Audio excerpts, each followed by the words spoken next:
مسجد Al-Aqsa دنیا کے سب سے پرانے شہروں میں سے ایک قدس یعنی یروشلم میں موجود ہے۔ بیت المقدس صرف مسلمانوں کے لیے ہی نہیں بلکہ عیسائی اور یہودیوں کے لیے بھی مقدس مقام ہے۔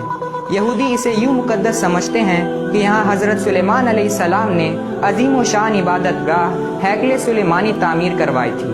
عیسائی اسے اس طرح اہم جانتے ہیں کہ یہیں سے حضرت عیسیٰ علیہ السلام نے تعلیم و تبلیغ کا سلسلہ جاری رکھا تھا، اور مسلمانوں کے لیے یہ مقام اس لیے مقدس ہے کہ یہیں سے نبی پاک حضرت محمد صلی اللہ علیہ وسلم نے سفر معراج کیا تھا، اور انہوں نے یہیں تمام انبیاء کرام کی امامت بھی کی تھی۔ بیت المقدس کو مسلمانوں کا قبلہ اول ہونے کا اعزاز بھی حاصل ہے۔